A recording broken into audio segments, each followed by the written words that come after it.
Welcome into Eye on Northeast Kansas, the podcast where we recap the top interviews from the week on our 4 o'clock show, Eye on Northeast Kansas, which you can see 4 o'clock Central Time, Monday through Friday at WIBW TV from our studios in Topeka, Kansas. You can also always catch it streaming live on WIBW.com at that time as well. We've had a busy few weeks here around Northeast Kansas. This week brings the big Country Stampede Music Festival to town at Heartland Motorsports Park, so we've been spending a lot of time talking about that. Also, next week is Fiesta Topeka, but we've already had some of the lead-up festivities to the 90th anniversary event. A big mini Jamaica drew about 5,000 people to downtown Topeka last Saturday. There's a parade coming up this weekend, and the festival itself on the Our Lady of Guadalupe grounds is taking place next week. But we also are smack in the middle of the Sunflower State Games. Those take place over 3 weekends across the capital city of Kansas, allowing us all to find our inner athlete. In the studio at 4, we've been addressing some very serious topics, among them issues related to mental health. One of those has to do with an app targeted toward helping young people who might be experiencing suicidal thoughts or just struggling with depression. There's a youth suicide prevention app that is called A Friend Asks. Laura Moore is the youth suicide prevention coordinator in the Kansas Attorney General's office, and there was a big development with the app recently. It's now available not only in English but also in Spanish, and Laura Moore visited the studio to talk a little bit about that development and about this issue overall. The app, when did it debut, and what is the goal of the app overall? Sure. Well, we released the app last September, and the goal is to serve as a resource for specifically youth, but it really works for anyone that's dealing with a mental health crisis. We know that youth oftentimes go to their friends when they're struggling with life stressors, things like that. So the app is called A Friend Asks.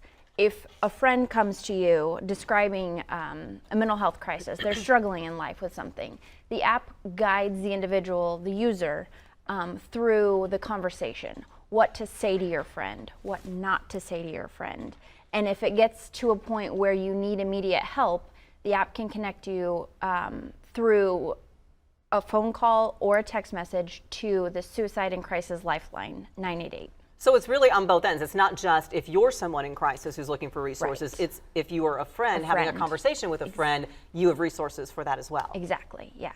Fantastic. So how much of a demand has there been for this since it debuted? There has been a lot of interest in the schools. I've talked with so many school counselors, psychologists, school resource officers across the state, and they've shown so much interest in it, especially with the update that we have. And the update is the big news today because there was a little bit of a gap. We have a large segment of Spanish speakers in Kansas. And today, what did you do with the app? Today, we updated the app. So if you already have the app on your phone, it will go through an update process. And now users can toggle between Spanish and English. Spanish is the second most common spoken language in our state. And when we shared the app with folks across Kansas, youth, those that work with youth, quickly learned that we needed this resource available in Spanish. And now we have it. It is. Yeah. Why is this so important? What are we seeing when it comes to mental health and suicide prevention in particular that makes this so important to have? Suicide is going up all across the country, all across the world. Another resource is only going to aid in preventing completed suicides, but also those young people and anyone that's struggling in a mental health crisis. 988 is not just meant for immediate suicide prevention, but rather if you're struggling, the folks that answer the calls that they receive help individuals find the services they need, whether it's substance use treatment or mental health therapy. That's what the number is there for. So the demand is huge, and this is just another resource to help people work through that mental health crisis. And this isn't just anecdotal. This isn't just people saying, gosh, it really seems like young people are struggling more. The numbers bear this out. The rate of suicide deaths in the age 15 to 17 more than doubled between 2016 and 2017. Right. So we heard a lot about how things increased during the pandemic. This was even pre-pandemic we were seeing problems. Right. And so we know that suicide, like we have the data saying that completed suicides are increasing.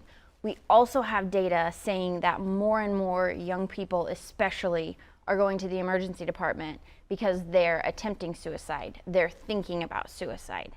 So completed suicide, suicide ideation, thoughts, mental health crisis, it's all going up pre-pandemic, and now we're dealing with the consequences of the pandemic. And why an app? I mean, I know that's kind of an obvious answer, but why an app that's on your phone? That's what kids use. Everyone always has their phone with them. We're in the summer, so kids are not in school. They're not with their school counselor. They're not with their school psychologist, the school resource officer, their teachers, coaches, but they have their phone. And so this app is accessible all the time, anywhere you are, assuming you have cell signal, cell service. But it's there to help you find the resources that you need and to remind you that life is worth living and to not give up. Absolutely, and plus to guide those conversations, because those are tough conversations, and people always say, I just didn't know what to say. Didn't know. And this can help you know what to say. Exactly. A friend asks, notice KS for Kansas is capitalized in a friend asks. It's available in English and Spanish. You can download it from the App Store on your device, but also if you are in crisis and need help, that National Suicide Prevention Lifeline is now active with just 3 digits, 988. Call or text anytime. Laura, appreciate it and appreciate the efforts that you are doing to help the young people, and really people of all ages, as you mentioned, can use the app. Thank you so much. Suicide prevention and depression, just one aspect of the overall mental health picture. And one issue that has to do with mental health is related to people of color, minority populations, and how they tend to struggle even more with mental health. We had Phelica Glass, she's a licensed counselor from our area, on to talk about that topic. Always love having Phelica, and she offers great insight. July is National Minority Mental Health Awareness Month. Phelica Glass is a licensed counselor, grief counselor. She's here with information for our minority communities, but also, Phelica, for everyone to know about their mental health, because mind-body connection is important for everybody. Absolutely. So we know that as people of color, we struggle with mental health issues more than other populations. And so this is a month that's set aside to honor that. And this year we're talking about support in the community. Like, how do we do that? We know that we make moves together. We're stronger together. And so this month, I just want to make sure that we know how to ask for help. And so I'm here to share with you and share with our community that, you know, the first step is acknowledging that we have to be honest with ourselves about what we're experiencing. So as we take a look at our personal health, our physical health, our mental health, we have to be able to say, you know what, I'm not doing well. I'm sleeping longer. My appetite isn't the same. I may be struggling at work, not being able to focus or pay attention to things as well. And so sometimes it's just a matter of being able to acknowledge with ourselves, hey, I need support. And that support starts typically with the people who are closest to you. So we want to be here to encourage people to ask for help. There's nothing wrong with seeking support. I feel like some of that you're talking to me, because when I walked in the studio, you know that I had a new job change this week, and so you're saying, how are you doing? So I know Felicia's saying, really, you're saying, how you doing? Taking time for yourself. But when we talk about communities of color for Minority Mental Health Month, there are statistics that bear this out. An estimated 39% of Black or African American adults, 25% of Asian adults, 36% of Hispanic Latino adults with mental illness were treated, compared to 52% of non-Hispanic white adults. So there's some facts and figures that bear out the specific challenges for people of color. What are the things that people of color are facing that maybe make them less likely to get treatment, even if they acknowledge that there's something going on? Absolutely. So a lot of it, we cannot move forward without talking about access to support, right? So knowing what supports are available, transportation to those resources, sometimes having partners that will support us in going, because culturally it's not okay to get help or get mental support. We pray about those things and don't allow people in behind the curtain. Like, what happens in our house stays in our house. And we have got to move beyond that, and knowing that mental health impacts every area of our life. So if I am mentally struggling, I'm unable to do work, which produces monetary means for me to be able to support my family. So when we talk about this, we really talk about financial access, coverage for insurance, we talk about transportation. All of those things are barriers to access. The other is purely a lack of information. So we have to inform people that services are available. One of the most underused services in the United States are EAP programs, which are employee assistance programs. They offer people 6 free sessions for mental health services. Typically, not just 6 services in the lifetime of employment, but for every issue you may be facing. And people just don't know that. The other is making sure that they know that there's a customer service number on the back of their insurance card and that they can access mental health services through calling that number, meaning there is someone that is being paid to help you find a clinician that will serve you. And we were just, yesterday, there was just a representative from the Attorney General's office here talking about their youth suicide prevention app is now available in Spanish. Sometimes it's little things like that that we don't realize. Not everybody has a cell phone, not everybody speaks English, and some people need resources in other ways. Absolutely. So we have to provide access to everyone in whatever way they need it. So how do we know, because everybody loses focus every once in a while, everybody feels a little down every once in a while. How do we know when it's something that we need to get help for?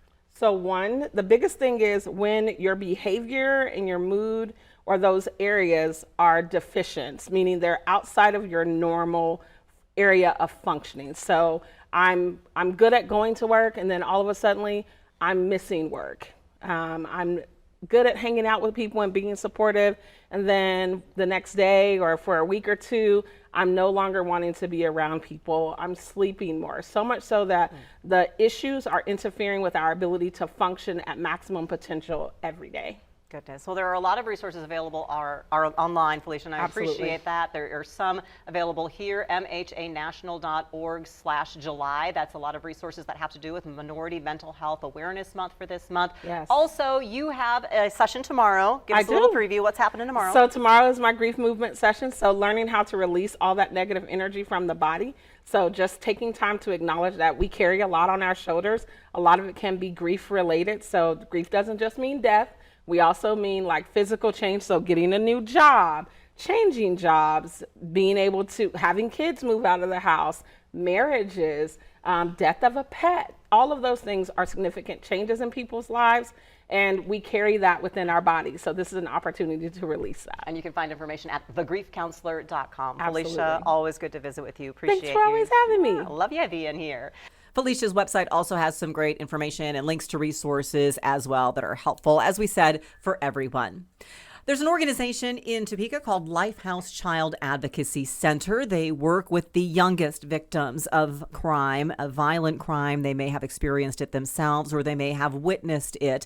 And we got to learn a little bit more about what their work is and this Heroes campaign they have going on. It's to raise money for the organization and their efforts. One of the heroes is Shawnee County District Attorney Mike Kagay. And Mike Kagay obviously knows firsthand why these young witnesses are so important and also what it is they experience. We visited with him this week. Thank you so much for being here. Thank you for the opportunity, Melissa. So the group we're talking about is LifeHouse Child Advocacy Center. What is it that they do that helps you do your job? Specifically, they provide what we call a safe talk, which is a forensic interview with a child, usually under the age of 13, and there's a legal reason for that. But they do interview minor children of all ages. But usually under the age of 13. And what they do is they proceed with the interview in a way that is not leading and is not traumatizing, right? So you don't want to create any additional harm. These are children who have been abused or have witnessed something very traumatic already. And to give you some numbers, about 274 children last year were interviewed by LifeHouse for sexual abuse. These were victims of sexual abuse. They came in and they sit down with the forensic interviewer and they ask them these questions in a safe way, but also in a way that is recorded and that we are legally allowed to rely on as evidence as the case moves forward. First of all, that number is very sad to me that we have that many children who are experiencing that type of trauma, but also there are multiple interviews. Multiple people need to speak with victims and witnesses, and when you're an adult and you can kind of process and compartmentalize, that's one thing, but when you're a child, how tough can that be to go through those questions, not once, not twice, but sometimes 3, 4, 5, 6 times if it weren't for LifeHouse? Well, you're absolutely correct. So think about any time you've been to a wedding. This is a classic example we like to use. And let's say you're a table of adults and you ask people after the fact to relate what happened at the wedding. Each of them will give a slightly different account of what happened, including maybe the colors that the bridesmaids were wearing, the flavor of the cake, the timing of things, something that was said in a speech, right? So they'll be inconsistent with each other and ask those same people the same question again in a week, in a month, in a year, and see how it changes. Now, layer on top of that the idea that with sexual violence or any kind of traumatic event, it distorts the memory sometimes, and it makes things more complicated. That's for an adult. And now remove those adults, okay, and substitute them with a child who has a growing and unformed understanding of the world around them and relationships and what things actually mean, and expect them to be consistent time after time and understand that each time you bring this up, you could be causing more harm to that child. And so the impact on the case, the impact on protecting the child from additional harm is really, I can't convey that idea strongly enough. It's critical. So LifeHouse helps with that. They have a Heroes campaign that's going on right now. You are one of the heroes who has agreed to raise money on their behalf to support their efforts. How do people give to the campaign? And specifically, you have something very fun that you are doing on Wednesday to raise money. Yes, we do. And I want to say they are calling it a LifeHouse Heroes campaign, and that's great and that's fun. But to me, the heroes are the kids. To me, the heroes are the young boys and girls who step up and disclose what's happened to them and go into LifeHouse in detail and help us hold these abusers accountable. To me, they're the heroes. On Wednesday, over the lunch hour from 11 to 1, we'll be at Evergy Plaza. I will with my team. And here's the idea. I'm going to bring water balloons, okay? And if someone wants to show up and make a donation to support the work of LifeHouse, or they want to hit me with a water balloon, or both, Either way, you'll take or both, they are encouraged to do so. And if any of my friends show up and they miss me, I will make sure and let them know that they can acquire more water balloons with another donation. That's right. Exactly. And it's all going to work out because it's going to be hot on Wednesdays. So, it's going to be so hot. The lunchtime concert's going on during that time frame, so that's a good way. Our 13 News This Morning anchor Jared Broyles also is taking part in the campaign, by the way. Real quick in the last 30 seconds, KBI crime stats came out today showing violent crime is down. Some people might say, please weigh that out when we've been hearing about all these shootings lately. So what is your take on what's happening with crime and any reassurance you can offer? I think violent crime last year in the state was down. I think violent crime this year nationwide is up. And so when we see those stats next year, this time, they'll probably reflect the same. And crime does tend to be cyclical. We have waves that can be national trends, local trends, but what I want to say is that here locally in Topeka, authorities are working together, and we're working together with the community as well, developing new strategies to try and curb that trend, because that's why we're here. Those crime stat numbers, obviously something we will continue to follow. Making Topeka a great place to live, work, and play is the goal of the Momentum process. We had Momentum 2022. Now we are on the next 5-year strategic plan. That is Momentum 2027. We've been into this for about a year now, and it continues moving forward. It's a little bit different than the last time around. Michelle Stubblefield from the Greater Topeka Partnership joined us for an update. Welcome back. Thank you. For those who aren't familiar with the Momentum process, what is the goal of this? The goal is to make sure that within the next 5 years, Topeka is a better place to live, a better place to prosper, better place to learn and belong. And with that, we actually have 21 strategies that are in play, or initiatives, we call them, that are in play that we are concentrating on to make sure that happens. Last time you were here, you detailed 4 key areas for those strategies. What are the 4 areas? It's a place to live, prosper, learn, and belong. And within that, there are things like housing for all, childcare, cradle through career, really concentrating on our innovation, the riverfront, downtown. There's a lot of things that we're really concentrating on. What point are we at in the process? We are actually in our first 192 days of a 5-year strategy. We have spent a lot of time on developing metrics, reporting processes, getting our task forces up and going, but a lot of work has already been started because we had, luckily, Momentum 2022. So we've got some things in play right now that is already being developed. All right, so how do people get involved? Are we at that point where you're gathering different community groups, getting people together, having meeting sessions? It's a little different than it was last year we had work groups that just lasted throughout the 5 years. This is a little different. We want to give people their life back. We want them to come in with their specialties and then be able to go out and live their life again.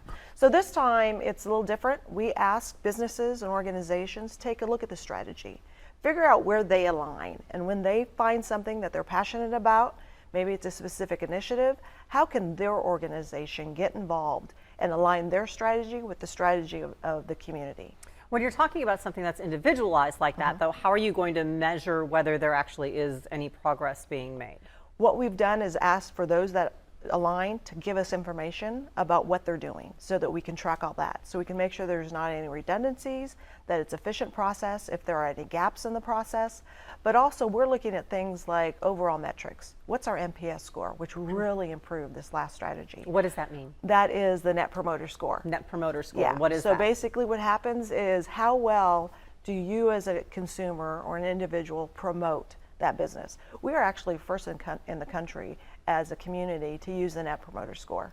We had a very low Net Promoter Score at the very beginning of the strategy, which was minus about 55, which is sad. Now, after that 5 years, we got it up to a 0. Most will tell you within that industry that just doesn't happen. But we finally looked at ourselves like a community to be more hopeful, to realize that we had a lot of things going on. And not only were we hopeful, but we knew we were capable of more. And I think that's what brought about people to not only promote the community, but now defend Topeka. The housing for all might be a difficult one, which maybe does have some more finite ways that you can measure it, as opposed to maybe something a little bit more abstract. So what's being done in that housing area? In that housing, it's such a large issue. So the city has their own housing strategy. As a strategy for the community, we support that. But also we're developing task forces to make sure that there's accessible and available housing depending on what you desire, that it's equitable throughout the city, and that regardless of who you are, you have the opportunity to have a place that you can call home. And if you want to get involved, how would you get involved and learn more about exactly what this process is? Especially when you talked about, if you have something that aligns with the strategy, just to let you know. Yes, you can go to topekapartnership.com. The strategy, the specific plan is on there, as well as some case assessments of how we determined the needs, as well as an implementation plan of what measures and results that we want to have in the end. All right, so that is where you go. That is where you can get involved. Michelle, appreciate you updating where we're at in this momentum process. Thank you. Gain and speed, full speed ahead. Thank you. I want to end our podcast this week with a guest that is someone I've known for very many years. His name is Rick Faris. He is a musician. I was going to say a local musician, but really his star has been rising over the past several years now. He is a bluegrass musician. He got his start performing around Northeast Kansas with his family, the Faris family. Now he has a solo act. He was Grammy nominated as part of the group Special Consensus. He now has a solo album, and as a soloist, he was named the International Bluegrass Association's Newcomer of the Year. He also has a very special connection to a local organization called Capper Foundation. Capper Foundation helps build abilities of children and adults who have disabilities, helping them contribute to their communities and live the most independent, best lives possible. Rick is going to be their featured performer at this year's Concert for a Child, coming home for this very special act. He joined us on Eye on Northeast Kansas to talk about why Capper is so important to his own family. This is a fun one. Who does Concert for a Child help, and what's this all about? Yes, so it's going to support pediatric services for the Capper Foundation, and so this is a fundraising event. We're gonna be playing bluegrass music to support a program that is very near and dear to my heart. Right. Tell us, what's the personal connection that you have to Capper Foundation? Yeah. So our my wife and I, Nicole, we have a son, Parker, who is on the autism spectrum, and he has received service since I think he was 3 years old there. And how old is Parker now? He's 13. Oh so my gosh. Yeah, he's just grown right up, and the reason that we have such a wonderful, functioning, blossoming child is because that they have done a lot of intervention early for him, and so we're eternally grateful. Anytime we can jump in and do something for them or try to support what they're doing, that's just giving back to an amazing community. And your music is fantastic, because a lot of people watched you grow up performing with your parents and your brothers as part of the Faris family. That's it, Some of your brothers are going to join you for this? Yes, yeah. So it will be me and brother Jim Bob and brother John, and we have an adopted brother, Leo Posh, who's a wonderful banjo player. But we're going to do, a bunch of old Faris family tunes that we haven't done in a while, and we'll do a lot of new Rick Faris tunes and everything in between. Well, the new Rick Faris tunes have been very successful. You were nominated for a Grammy when you were part of the group Special Consensus. You guys were right over in the corner. You performed for us when you did a fundraiser here in town. Now you have your own solo career going. Yeah. And Rick Faris is kind of a big deal around the bluegrass community, folks. You were recently named the best new artist by the International Bluegrass Association. Is that the correct group? That is exactly right. How fun has this been for you, this journey? Oh, number one, it's been a complete dream come true. I never thought it would happen, but I loved playing and performing with Special Consensus. They were a very established group in Chicago, but to get to step out on my own, play my own music, have my own influence on the world, and I try to put positive out there. I try to put encouraging things and hope in the world. Actually, we've got a couple minutes, so can we hear some of the original music? Absolutely. Let us hear one of your songs, Rick Faris, everybody. Thanks. Yeah. So here's one called What I've Learned.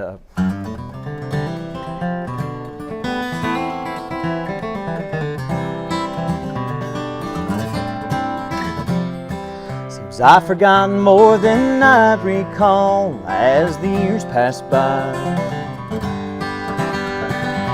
Something about music whispers to your soul and keeps the wolves at bay. Words wrapped around a melody impart the wisdom that they have for me. Every word and every line, they transport you to a different place and time. What I've learned just leads me on to another point of view, to another book, another song, another person can lead me true, to find the better way to be, to learn what fate has in store for me. What I've learned through it all, I know nothing at all. You can hear more from Rick Faris and his brothers. Concert for a Child, 6:30 p.m. Thursday, August 3rd at the Gilbert Ranch out near Tecumseh. Limited tickets are available, folks, so get yours now. They're $40 at capper.org. Get all benefits. Capper Foundation. Rick Faris, fantastic always to hear him. We got a little mini concert on the Red Couch this week at 4. Big thanks to Rick Faris. And thanks to all our guests. If you'd like to see any of the videos from the Eye on Northeast Kansas segments, you can find them on WIBW.com. You can also check out my Facebook page, WIBW Melissa Bruner. All the links get posted there. And check out our WIBW TV YouTube channel. You can see all of the Eye on Northeast Kansas segments, plus all the videos from our newscast. Be sure to subscribe so you don't miss a thing. Glad you could be along with us. Remember, Eye on Northeast Kansas is live 4 o'clock Central Time, Monday through Friday from our WIBW TV studios in Topeka, Kansas. You can always watch it stream on WIBW.com. Have a great week ahead, everybody, and we'll see you on the Red Couch.